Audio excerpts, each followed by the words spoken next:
haleluya, shalom Bapak Ibu Saudaraku yang diberkati Tuhan.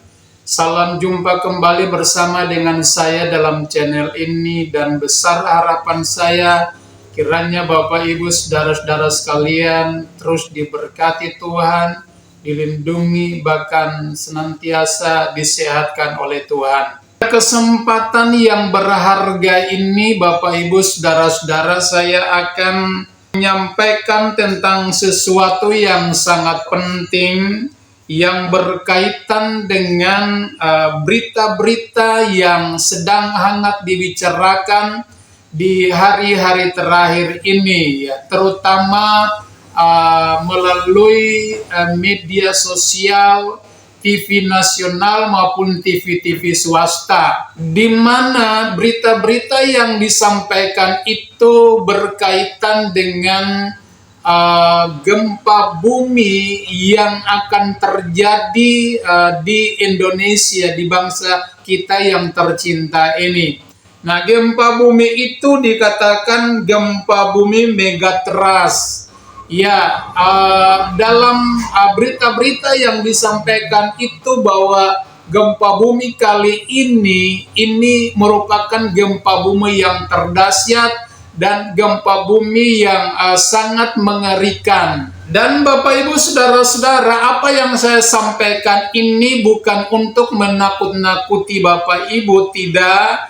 Tapi apa yang saya sampaikan ini merupakan bentuk peneguhan, bahkan bentuk edukasi saya kepada Bapak Ibu Saudara-saudara sekalian, supaya menghadapi akan gempa bumi megatrust ini, ya, kita tidak boleh mengalami ketakutan, tapi bagaimana caranya kita harus berusaha untuk bisa menghindar daripada gempa bumi segera akan menimpa atau melanda Indonesia. Nah, saudara-saudara, gempa bumi yang akan terjadi ini atau yang diprediksi akan terjadi ini bukan terjadi dengan sendirinya, tidak, tapi memang sudah digariskan oleh Tuhan dalam firman-Nya, ya, di dalam Alkitab. Yesus sendiri ketika dia menyampaikan pengajaran tentang akhir zaman, ya, tentang jenis-jenis persoalan, jenis-jenis atau tanda-tanda yang akan terjadi. Nah, salah satunya adalah gempa bumi yang dahsyat. Nah, oleh sebab itu saya mengajak Bapak Ibu Saudara-saudara sekalian untuk kita membaca di dalam kitab Lukas pasal yang ke-21 ayat yang ke-11. Sebenarnya dua pasal. Yang pertama di kitab Lukas pasal 21 dan kemudian di Matius pasal 24.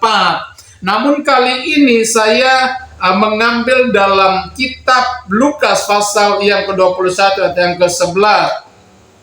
Demikian bunyi firman Tuhan, dan akan terjadi gempa bumi yang dahsyat, dan di berbagai tempat akan ada penyakit sampar dan kelaparan, dan akan terjadi juga hal-hal yang mengejutkan dan tanda-tanda yang dahsyat dari langit.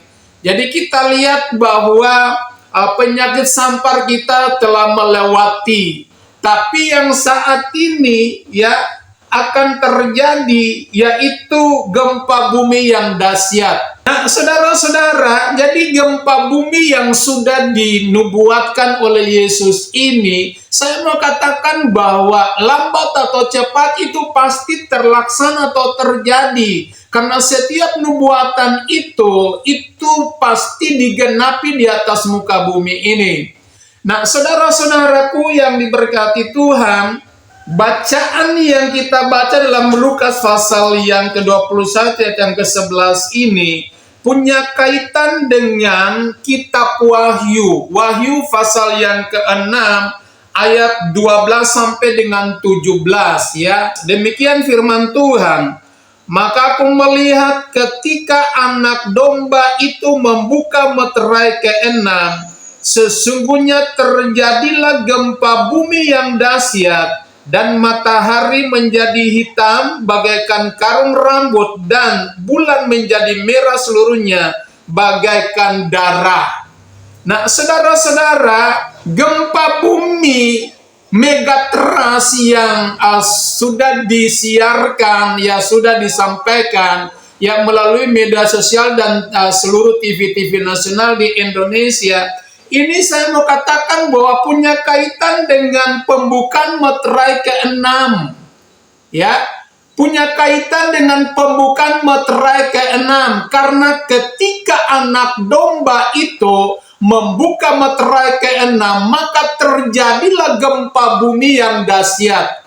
Anak domba itu berbicara tentang pribadi Yesus sebagai anak domba Allah. Nah, yang melaksanakan atau yang membuat gempa bumi ini bukan manusia atau bukan terjadi karena pergeseran lempengan-lempengan yang ada di dalam kandungan bumi ini, tidak. Tapi itu semata-mata dilaksanakan oleh pribadi Yesus yang membuka meterai yang ke-6 ini. Ada 7 bentuk meterai, saudara-saudara. Nah, gempa bumi yang dahsyat ini punya kaitan dengan pembukaan meterai ke-6.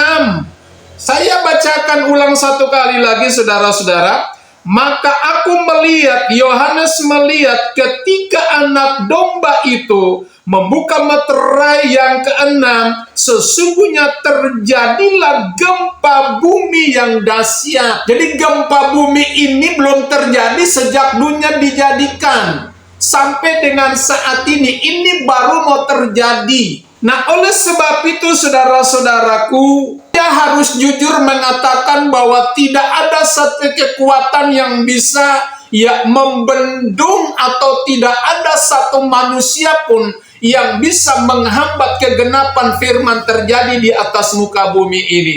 Dan gempa bumi megatrust ini, saudara, bukan saja nantinya menggoncang Indonesia, bukan, tapi menggoncang seluruh dunia. Dan saya bisa merasakan, saudara, secara spirit saat ini ya banyak orang mengalami ketakutan. Ya banyak orang mengalami depresi, saudara, karena menghadapi gempa bumi megatrust ini. Tapi saya mau katakan bahwa orang-orang percaya, orang-orang yang memahami akan firman Tuhan ini, saya percaya bahwa mereka tidak akan mengalami ketakutan karena mereka punya keyakinan penuh bahwa gempa bumi megatrust ini boleh terjadi, tapi Tuhan punya cara untuk melindungi, Tuhan punya cara yang unik untuk menyelamatkan umat yang percaya kepadanya. Nah, oleh sebab itu pada kesempatan ini saya mau katakan kepada Bapak, Ibu, saudara-saudara yang saya kasih dalam Tuhan, saudara-saudara jangan takut ya, karena kita punya Tuhan. Tuhan itu sendiri, Yesus itu sendiri yang melaksanakan akan hal ini. Artinya Yesus itu sendiri yang melakukan gempa bumi ini, dan gempa bumi harus terjadi. Ayub berkata bahwa apa yang kita takutkan itu ya bisa menimpa kehidupan kita. Jadi dalam hal ini firman Tuhan ini meneguhkan kita supaya jangan kita takut ya, tapi kita harus yakin dan percaya, kita terus berdoa, kita tetap mengandalkan Tuhan supaya ketika gempa bumi trust itu terjadi menggoncang Indonesia, ya kita diselamatkan, kita dilindungi, kita dipelihara oleh Tuhan. Saya akan menunjukkan kepada saudara, Bapak, Ibu, teman-teman sekalian tentang rentetan peristiwa gempa bumi yang terjadi sejak dunia dijadikan sampai dengan saat ini. Kita melihat rentetan gempa bumi yang pertama. Ketika bangsa Israel keluar dari tanah Mesir, dari tanah perbudakan, Tuhan awali dengan gempa bumi yang dahsyat. Kita bisa lihat dalam kitab Mazmur 114 ayat 1-8. Kita baca, kita akan menemukan di sana. Jadi ketika bangsa Israel, bangsa pilihannya, ya ketika mereka keluar dari tanah Mesir, maka tanah Mesir digoncangkan oleh gempa bumi yang dahsyat, gempa bumi yang hebat. Itu merupakan sebuah tanda bahwa bangsa ini benar-benar ada di dalam perhatian Tuhan. Bangsa ini merupakan pilihan daripada Tuhan. Saya percaya kalau bangsa ini bukan merupakan bangsa pilihan Tuhan, mereka keluar tidak ada tanda apa-apa. Tapi karena memang benar firman Tuhan berkata, bangsa ini merupakan bangsa kesayangan Tuhan, bangsa pilihan Tuhan.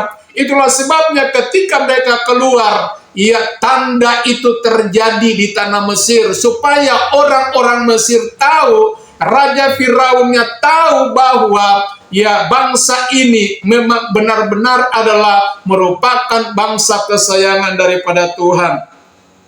Kemudian saudara-saudara, rentetan yang kedua, ketika Yesus melepaskan napasnya, nyawanya terakhir di tiang kayu salib, maka Alkitab berkata, gempa bumi yang dahsyat melanda daerah itu. Itu membuktikan bahwa kematian daripada Yesus itu, yaitu bukan mengarah kepada kematian manusia biasa. Tapi kematian Yesus itu membuktikan bahwa dia benar-benar adalah orang yang penuh dengan kuasa, karena memang dia adalah Tuhan itu sendiri. Supaya ya orang-orang Yahudi yang menyalibkan dia tahu, orang-orang Romawi pun, tentara-tentara Romawi pun, supaya mereka bisa melihat dan menyaksikan bahwa benar ya orang ini bukan manusia biasa, bukan orang biasa, tapi orang ini adalah benar-benar anak Allah yang hidup. Itu rentetan yang kedua. Kemudian kita beranjak ke rentetan yang ketiga. Pada waktu Yesus mengalami kebangkitan dari antara orang mati, terjadi gempa bumi yang dahsyat, saudara-saudara, sehingga mengakibatkan orang-orang yang mati dalam Tuhan mengalami kebangkitan. Itu begitu hebat kebangkitan Yesus itu. Manusia mana dari sejak Adam sampai dengan saat kita sekarang ini, zaman kita ini, manusia mana yang mengalami kematian tapi bisa bangkit? Itu kecuali pocong, saudara, yang kita nonton di televisi ya. Film-film itu, film-film pocong itu. Tapi hanya manusia Yesus, hanya pribadi Yesus, dia bangkit dengan kekuatan kuasanya sendiri. Dia bangkit dengan mujizatnya sendiri. Karena bumi tidak bisa menahan dia. Dia harus keluar dari bumi. Supaya genap firman Tuhan pada hari yang ketiga dia bangkit dari antara orang mati. Dan kebangkitannya ditandai dengan gempa bumi yang dahsyat. Luar biasa pribadi Yesus ini. Dan kemudian kita beralih ke bagian yang keempat, Bapak Ibu Saudara-saudara. Bagian yang keempat kita lihat, ya waktu kedatangan Yesus pada kali yang kedua, itu juga disertai dengan gempa bumi yang dahsyat, sehingga mengakibatkan gunung-gunung batu terbelah menjadi dua. Ya, bahkan orang-orang mengalami ketakutan, mereka bersembunyi di balik goa-goa, bahkan batu-batu. Dan mereka berkata, ya hai batu-batu, timpalah kami, karena kami tidak kuat, kami tidak mampu, kami takut menghadapi hari kedatangan anak domba Allah, hari Tuhan yang dahsyat itu. Dahsyat, saudara, apa yang dilakukan oleh Yesus itu disertai dengan tanda-tanda yang heran. Kemudian saudara-saudara kita lihat, seperti pertama tadi orang-orang Israel keluar dari tanah Mesir, sama halnya dengan orang-orang percaya yang disebut gereja Tuhan, yang dikatakan pengantin perempuan dari Kristus Yesus, itu ketika mengalami pengangkatan, terjadi juga gempa bumi yang dahsyat, saudara-saudara. Ya, itu dahsyat luar biasa. Jadi Israel mewakili ya bangsa Israel atau bangsa-bangsa sebelum datangnya Injil. Gereja Tuhan ini mewakili seluruh bangsa-bangsa yang ada di bumi ini setelah Injil. Lalu yang paling terakhir saudara-saudara, bagian yang keenam, Alkitab mengkonfirmasi dengan jelas, Alkitab memvalidasi dengan sangat jelas bahwa pada akhirnya, pada masa antikristus bekerja, itu Tuhan Yesus sendiri akan mengutus dua orang nabinya, di antaranya adalah Musa dan Elia. Mereka akan dari surga turun ke bumi ini, tapi tidak akan menginjakkan kakinya di bumi ini. Tapi mereka akan memberitakan Injil di udara. Pemberitaan mereka ini, saudara-saudara, merupakan pemberitaan Injil yang terakhir. Tidak ada pemberitaan lagi nantinya. Karena pemberitaan Injil yang mereka sampaikan di udara ini dikhususkan, diperuntukkan kepada bangsa Yahudi. Karena bangsa Yahudi menolak Yesus sebagai Mesias, itulah sebabnya Tuhan mengagendakan sebuah cara yang lain untuk mengutus kedua hambanya, Musa dan Elia, untuk memberitakan Injil kepada bangsa Israel. Dan saudara-saudara, pemberitaan Injil dari kedua hamba Tuhan ini akan membuat seluruh bangsa Israel, orang-orang Yahudi, akan diselamatkan oleh Tuhan. Karena Allah tidak meninggalkan mereka. Yesus tidak meninggalkan bangsa ini. Yesus punya perhatian kepada mereka. Itulah sebabnya mengutus dua nabi itu dari surga datang untuk hanya mau menyelamatkan bangsa ini, saudara-saudara. Jadi saudara-saudara yang diberkati Tuhan, saya melihat ada banyak yang mendeklarasikan untuk menahan gempa bumi dan lain-lain. Saya berterima kasih, saya tidak merendahkan, tidak. Tapi saya ingin katakan apa yang dinubuatkan oleh Tuhan melalui firman-Nya, perkataannya, itu tidak ada yang bisa menghalanginya. Ya, karena semua yang dinubuatkan itu ketika digenapi di atas muka bumi ini, itu berarti bahwa mempercepat kedatangan Tuhan pada kali yang kedua. Ya, jadi saudara-saudara yang diberkati Tuhan, sekali lagi di akhir daripada pemberitaan firman ini, saya sampaikan kepada Bapak Ibu dengan penuh kasih, dengan penuh cinta, karena di dalam diri saya ada kasih Tuhan, dalam hati saya. Sama halnya saya impartasikan kasih ini kepada Bapak, Ibu, saudara-saudara, supaya berdoa dengan sungguh-sungguh, beribadah kepada Tuhan dengan sungguh-sungguh, minta terus perlindungan Tuhan, sehingga ketika datang gempa bumi yang diperkirakan tidak lama lagi, itu akan menimpa Indonesia, melanda Indonesia, kita boleh luput daripada gempa bumi yang dahsyat ini. Puji nama Tuhan, saudara Bapak Ibu yang diberkati Tuhan. Saya sangat yakin dan percaya bahwa Tuhan punya cara yang unik untuk memelihara kita, untuk melindungi kita, meluputkan kita dari apa yang segera akan terjadi di Indonesia ini. Puji nama Tuhan. Amin buat firman Tuhan, dan Tuhan Yesus memberkati kita sekalian. Shalom.